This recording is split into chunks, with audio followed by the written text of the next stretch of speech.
ఇంకా తొలి విషయానికి వస్తే ఇక పూర్వ వైభవం దిశగా ప్రభుత్వం అడుగులు. నది ఎఫ్టీఎల్ బఫర్ జోన్ల నిర్మాణాలు తొలగింపు. నివాసాలు కోల్పోయే కుటుంబాలకు ఇందిరమ్మ ఇల్లు. త్వరలో జాబితాను ప్రకటించనున్న ప్రభుత్వం. ఎస్, మళ్ళా నీరు ఇందిరమ్మ ఇల్లు అని చెప్పి అక్కడ సిద్దిపేట పోయే దగ్గర తోబల మల్లన్న సాగర్ బాధితులుగా ఇచ్చినట్టు డబుల్ బెడ్రూమ్ ఇల్లు ఇచ్చి కుంగిపోడు కూలిపోడు లాంటివి చేస్తే అది బాగుంటుంది.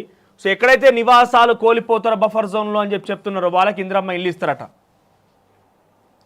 సో ఇక్కడ ఏమవుతున్నదంటే ఎగ్జాంపుల్ చెప్పుకుంటే రియల్ ఎస్టేట్ వాళ్ళు ఉన్నారు. రియల్ ఎస్టేట్ వాళ్ళు ఏం చేస్తారు, పెద్ద పెద్ద కంపెనీలల్లో వాళ్ళు చెరువులల్లో నదులల్లో కాలువల మీద ఇల్లు కడతారు. వీళ్ళు ఎవరి దగ్గర కన్స్యూమర్ దగ్గరనో బ్యాంక్ దగ్గరనో వాళ్ళు లోన్ తీసుకొని మొత్తం డబ్బులు మనీ వాళ్ళకి ఇచ్చేస్తారు. ప్రభుత్వం ఏం చేస్తుంది, ఈ ఇళ్ళను కూలగొడుతుంది. ఏది వాళ్ళు రియల్ ఎస్టేట్ అమ్మి ఇళ్ళ కూలగొడుతుంది. ఇక్కడ నష్టపోయేది ఎవరు, బాధితులు. ఎవరు బాధితులుగా ఉన్నారు, రియల్ ఎస్టేట్ కంపెనీ గారి బాధితుడు. ఇక్కడ కొనుగోలు చేసిన వాళ్ళు బాధితులు అవుతారు. అయితే ఈ బాధితులకు న్యాయం చేయడం కోసం ఇందిరమ్మ ఇల్లు ఇస్తామని చెప్తున్నారు. వాళ్ళకి ఇందిరమ్మ ఇల్లు ఇవ్వడం వల్ల ఏమైతే ప్రభుత్వం మీద కూడా మళ్ళా భారం పడుతుంది, డబ్బుల భారం పడుతుంది. సో ఇక్కడ భారం ఎవరికి, ప్రభుత్వానికి భారం పడుతుంది. ఇక్కడ బాధితులకు కూడా పెద్ద పెనుభారం. అసలు ప్రభుత్వానికి పడే భారంతో పోలిస్తే వీళ్ళ భారం చాలా పెద్దది.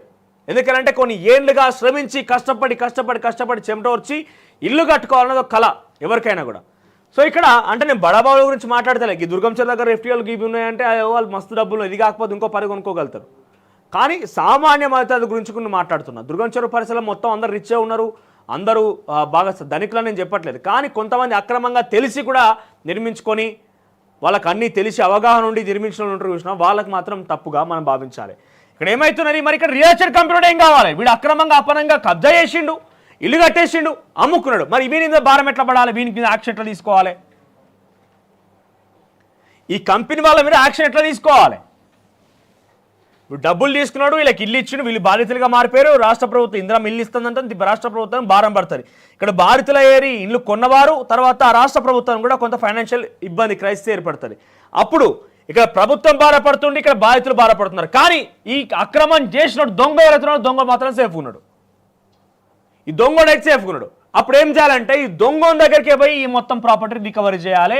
వీనికి సంబంధించి డబ్బులను ఈ బాధితులకు అప్పచెప్పాలి.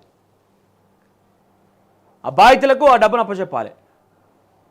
ఆ పర్మిషన్ ఎవరైతే తీసుకున్నారో నేరుగా ఒకవేళ కనుక ఇక్కడ బాధితులే ఎవరైతే ఇల్లు కట్టుకున్నారో వాళ్ళే పర్మిషన్ తీసుకొని వాళ్ళే కన్స్ట్రక్షన్ చేసి వాళ్ళే అన్ని చేస్తే బాగుంటుంది. అంటే వాళ్ళకు బాధితులుగా పరీక్ష మనం చూసి ఇందిరమ్మ ఇల్లు ఇస్తారా, రాష్ట్ర ప్రభుత్వం ఏమైనా నష్టపరిహారం ఇస్తారా, అంతవరకు ఓకే. కానీ వెంచర్లు వేసి బిల్డర్లు అమ్మకాలు చేపట్టిన వాళ్ళ దగ్గర నుంచి యాక్షన్ ఉండాల్సిన అవసరం రాష్ట్ర ప్రభుత్వం డెఫినెట్గా చేయాలి.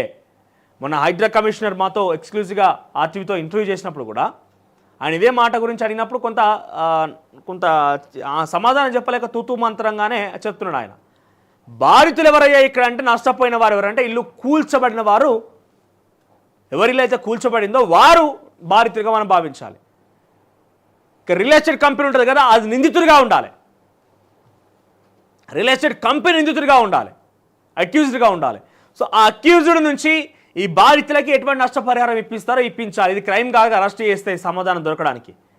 దీంతో పాటుగా ఈ అక్యూజ్డ్కి ఎవరైతే సపోర్ట్ చేసిరో ప్రభుత్వ అధికారులు కానీ రాజకీయవేత్తలు కానీ ఇంకేదైనా అధికారులు కానీ టౌన్ ప్లానింగ్ వాళ్ళు కానీ వీళ్ళను కూడా అక్యూజ్డ్గా చేర్చి వీళ్ళ నుంచి నష్టపరిహారం తీసుకొని బాధితుల పక్షాన్ని ఇప్పించాలి. కేవలం క్రిమినల్ కేసులు పెట్టి వాళ్ళని జైలుకి పంపించినంత మాత్రమే బాధితులకు వాళ్ళకు లాభం జరగరు. ఇక హైడ్రా అడ్డు వస్తే అంతే అని చెప్పి అయితే ముఖ్యమంత్రి రేవంత్ రెడ్డి చెప్తున్నాడో హైడ్రాకి ఎవరు అడ్డు రావాలని కోరుకోవట్లే. కానీ హైడ్రా పనిచేసేటువంటి ప్రయత్నంలో మానవత్వం అనేది మంట కలుస్తున్నది, మానవత్వం లేకుండా పనిచేస్తున్నది ప్రజల వర్షను చాలామంది ఆలోచిస్తున్నారు. ఆ ప్రజల పక్షాన్ని నిలబాల్సిన ప్రజాప్రభుత్వం చెప్పుకున్నటువంటి మీ ప్రభుత్వము ప్రజల ఇళ్ళ కూలగొట్టి వాళ్ళు రోడ్డున పడేస్తే ఎవరైనా అడ్డుకుంటే ఎవరైనా కూడా మాట్లాడతారు.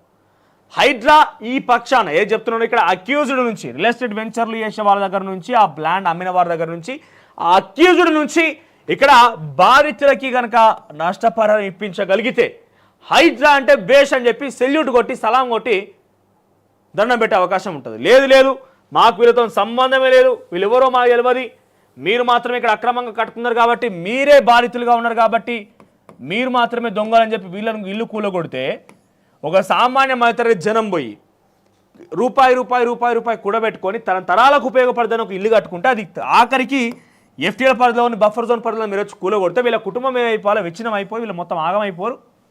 కొన్ని ఏళ్లుగా సంపాదించి కూడా పెట్టుకున్నటువంటి సంపద మొత్తం నీలమట్టం మీకు అలా కళ్ళంగట అయితే వాళ్ళ పరిస్థితి ఏంటి? వాళ్ళ ఆత్మహత్యలు చేసుకుని చనిపోతే బాధితులు ఎవరు? వాళ్ళ నష్టపరిహారం ఇచ్చేది ఎవరు? సో ఇక్కడ అక్యూజ్డ్ అంటే ఎవరైతే ఉంటారో అక్యూజ్డ్ నుంచి వీళ్ళకి డబ్బులు ఇప్పించాల్సిన బాధ్యత హైడ్రా కనుక తీసుకుంటే, అక్యూజ్డ్ ఎవరైతే ఉన్నారో అధికారుల నుంచి మొదలుకుంటే వెంచర్ వేసినోడు, రియల్ ఎస్టేట్ వ్యాపారి, బిల్డర్ వీళ్ళందరినీ జమ కట్టి వారి నుంచి డబ్బులు తీసి ఆ నష్టపరిహారం కనుక వాళ్ళకి ఇప్పించగలిగితే హైడ్రా అక్కడ సక్సెస్ అయినట్టు. ఏదో మా ఇష్టం వచ్చిన అడ్డు వచ్చినా అని గులగొట్టుకుంటూ పోతాం, అడ్డు ఎవరు నాకు అడ్డు వచ్చినా నేను ఎవరికి అడ్డు వచ్చినా కూడా ఏం పవలకృష్ణ ఎలాగేంటిది?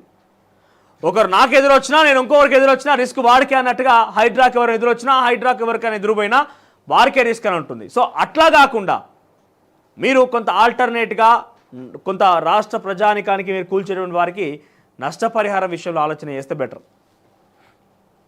ఇక హైడ్రా ఎవరిని వదలదు.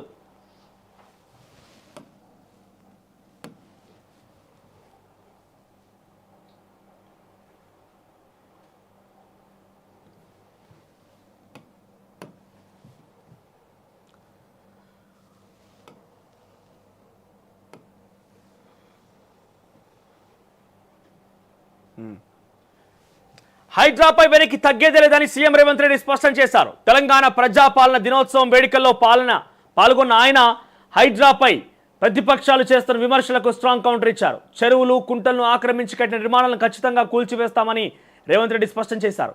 ఎన్ని విమర్శలు వచ్చినా హైడ్రాను కంటిన్యూ చేస్తామన్నారు. కూల్చివేతల వెనుక ఎలాంటి రాజకీయాలు లేవని ముఖ్యమంత్రి రేవంత్ రెడ్డి పేర్కొన్నారు. హైదరాబాద్ భవిష్యత్తుకు హైడ్రా గ్యారంటీ.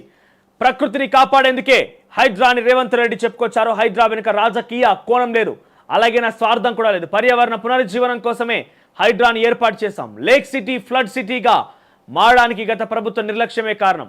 కేరళ పరిస్థితి హైదరాబాద్కు రాకూడదు. భూమాఫియాగాలు పేదలు ముందు పెట్టి హైడ్రా లక్ష్యాన్ని నీరుగార్చే ప్రయత్నం చేస్తున్నారని కొందరు కేటుగాళ్ళు.